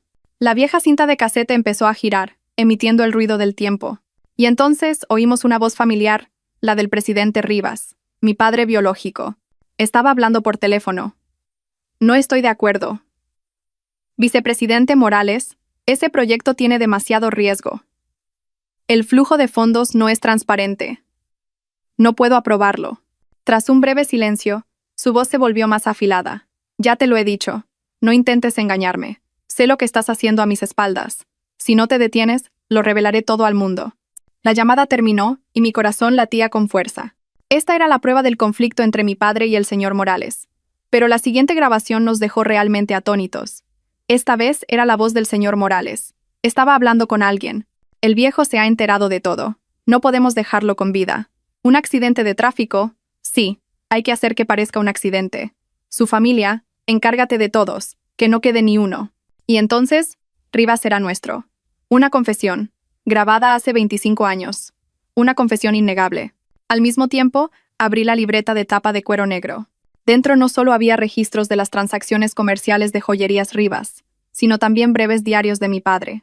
Escribió sobre su preocupación al descubrir la conspiración del señor Morales, su inquietud por sentirse vigilado, y su amor infinito por su esposa y sus 2 hijos pequeños. Y en la última página había una línea escrita apresuradamente con una tinta especial. Una tinta visible solo bajo luz ultravioleta, una costumbre prudente de los profesionales de las finanzas. Javier y yo lo sabíamos. Rápidamente apagamos las luces, y David apuntó una pequeña linterna ultravioleta que siempre llevaba consigo al papel. La escritura apareció. Todas las pruebas originales, contratos, extractos de cuentas, están en la caja de seguridad del banco suizo. Número XYZ. La llave se la he confiado a Carmen. Si algo me pasa, confía en ella. Carmen sabrá qué hacer. Todo quedó claro. Mamá Carmen no solo nos crió, sino que fue la persona de confianza a la que mi padre le encomendó la misión de proteger las pruebas más importantes, la herencia y el futuro de sus 2 hijos. El amor y el sacrificio que nuestras 2 madres nos mostraron fueron inmensos y grandiosos. Las lágrimas volvieron a brotar, pero esta vez eran lágrimas de gratitud y orgullo. Ahora teníamos en nuestras manos la confesión del pasado, la pista de las pruebas decisivas guardadas en Suiza y los crímenes actuales del señor Morales. El plan para el contraataque final, la batalla decisiva, estaba a punto de comenzar. La red del cielo se había tejido con fuerza. Solo faltaba que el pez más grande cayera en ella por sí mismo. Con las pruebas irrefutables en nuestras manos, sabíamos que la hora del juicio final estaba muy cerca. Pero también éramos conscientes de que enfrentarse a un viejo zorro astuto como el señor Morales requería no actuar precipitadamente. Un pequeño error podría darle la oportunidad de dar la vuelta a la tortilla y borrar todas las huellas. Necesitamos un plan absolutamente perfecto, dijo Javier con expresión firme. Tenemos que atacarlo por sorpresa, sin darle tiempo a reaccionar. El plan se trazó con la participación de los 3. Javier, con su posición en el mundo de los negocios, daría el golpe decisivo en el ámbito comercial. David, con el apoyo de sus colegas de confianza, Se encargaría del aspecto legal para no dejarle escapatoria, y yo me enfrentaría a él directamente, convirtiéndome en la mecha de la bomba que estaba a punto de estallar. El primer paso fue resolver el asunto de Suiza, con la grabación y la libreta como pruebas, y la cooperación de la policía española. El amigo abogado de Javier logró convencer rápidamente al banco suizo. Accedieron a abrir la caja de seguridad, pero con la condición de que yo estuviera presente y que el proceso se realizara bajo la supervisión de ambas partes. Una semana después, Javier y yo estábamos en Zúrich, Suiza. La cámara acorazada del banco era fría y silenciosa. Cuando la familiar caja de metal fue colocada sobre la mesa, mi corazón volvió a latir con fuerza. La llave de mamá Carmen entró suavemente en la cerradura y, con un giro, la puerta de la caja se abrió con un clic. Dentro no había dinero ni joyas, sino un grueso fajo de documentos cuidadosamente envueltos en plástico. Eran todos los originales de los contratos fantasma, los extractos bancarios que registraban los flujos de dinero ilícitos, y todos los acuerdos secretos que el señor Morales había utilizado para apoderarse de Joyerías Rivas. Cada documento llevaba su firma manuscrita. Esta era el arma definitiva, la espada final que podría poner fin a la carrera de ese demonio. Con la presencia del abogado, hicimos copias de todo el material y se las enviamos inmediatamente a David. Todo estaba listo. A nuestro regreso a España, el ambiente era tenso.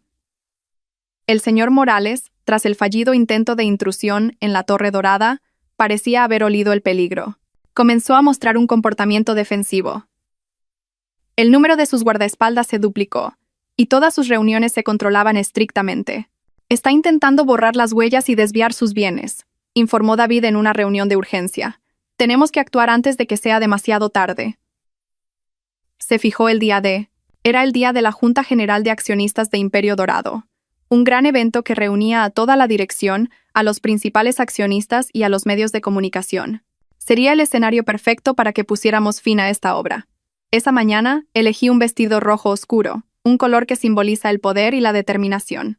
Javier vestía su habitual traje elegante, pero en sus ojos había una determinación inusualmente férrea. Asistimos no como competidores, sino como invitados de honor, un movimiento sorprendente que Javier había preparado de antemano a través de algunos accionistas favorables al Grupo Soler.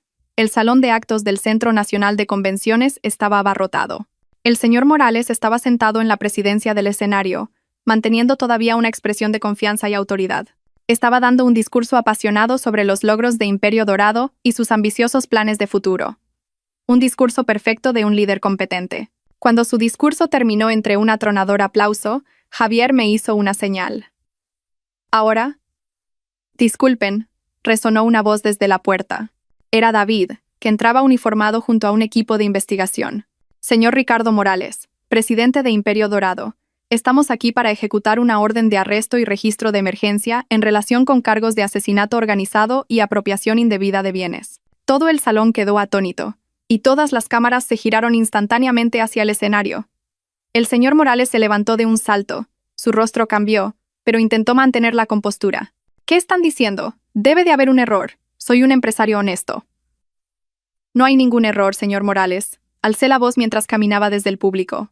Todas las miradas se volvieron de nuevo hacia mí. ¿O quiere que le recuerde el accidente de tráfico que tuvo lugar en los picos de Europa hace 25 años? Al oír esto, la compostura de su rostro se desmoronó por completo. Me miró, y en sus ojos había odio y asombro. Javier también se levantó y subió al escenario. Llevaba un fajo de documentos en la mano. Y también lo que le hizo a mi padre. Ha llegado la hora de que pague por todos sus crímenes. Javier hizo una señal al equipo técnico, y en la pantalla gigante detrás del señor Morales, en lugar de gráficos de crecimiento, aparecieron imágenes de documentos, contratos y extractos bancarios. Al mismo tiempo, la grabación de la propia voz del señor Morales ordenando la eliminación de toda la familia del presidente Rivas resonó por todo el salón. «¡Apágalo! ¡Apágalo ahora!», rugió el señor Morales como una bestia herida, corriendo enloquecido hacia el panel de control. Pero ya era demasiado tarde. Todas las pruebas habían sido reveladas ante cientos de personas, ante las cámaras de todo el país. David y sus colegas se acercaron rápidamente y le pusieron las esposas. «Ricardo Morales, queda usted detenido». El Imperio Dorado, construido sobre la sangre y las lágrimas de otros, se derrumbó en un instante. De pie en el escenario, vi cómo se llevaban al enemigo de dos familias. No sentí júbilo, sino un extraño y ligero alivio. Por fin se había hecho justicia. «Mamá, papá, ¿estáis viendo? Lo hemos conseguido». En medio de todo, una mujer salió corriendo de la multitud y se arrodilló a mis pies, llorando desconsoladamente. Era la esposa del señor Morales. Señorita Isabella, por favor, perdone a mi marido. Él solo tenía demasiada ambición. Miré a la pobre mujer que tenía delante y luego miré por la ventana. El cielo seguía azul, el sol seguía cálido y la vida continuaría. Pero hay errores que nunca pueden ser perdonados. El caso del colapso de Imperio Dorado causó una gran conmoción no solo en el mundo empresarial, sino en toda la sociedad. Los crímenes ocultos durante 25 años finalmente salieron a la luz. Los medios de comunicación informaron y analizaron día tras día la crueldad y la astucia del señor Morales. Pasó de ser un empresario de éxito, un ejemplo de superación, a la encarnación del mal en un instante. Con pruebas irrefutables, el señor Morales fue condenado a la pena máxima por sus crímenes. Sus cómplices, los subordinados que lo habían ayudado durante años, también fueron llevados ante la justicia y recibieron el castigo que merecían. Después del juicio, nuestras vidas volvieron gradualmente a la normalidad. El Grupo Soler, tras eliminar a un competidor desleal, experimentó un desarrollo espectacular, convirtiéndose en una empresa no solo económicamente sólida, sino también respetada por su ética empresarial. Javier, después de vengar a su padre, pareció haberse quitado un enorme peso de encima. Se volvió más alegre y abierto, y pasó más tiempo con su pequeña familia. En cuanto al grupo de joyerías Rivas, como únicos herederos legítimos, Javier y yo decidimos no quedárnoslo. Estaba manchado con demasiada sangre y lágrimas. Decidimos vender todos los activos del grupo, y una parte se utilizó para compensar a las víctimas y a sus familias que habían sido perjudicadas por las prácticas ilegales del señor Morales. El resto se destinó a crear una fundación benéfica llamada Fundación Adriana Carmen. Una fundación para ayudar a huérfanos y mujeres en situaciones difíciles. Era la mejor manera de honrar y agradecer a nuestras dos grandes madres. Un año después de que se cerrara el gran caso, recibí una carta. No un correo electrónico, sino una carta escrita a mano desde una dirección en Francia. La caligrafía era mucho más débil, pero la reconocí al instante. ¿Era la caligrafía de mamá Adriana? Mis queridos hijos, Javier e Isabella, cuando leáis esta carta, mamá estará en un lugar muy lejano. Desde la explosión en la boda hasta el juicio final, mamá lo ha visto todo. Fuisteis muy valientes y fuertes. Mamá está muy orgullosa de vosotros. Sé que quizás nunca perdonéis a la madre que os abandonó durante décadas, pero, de verdad, no tuve otra opción.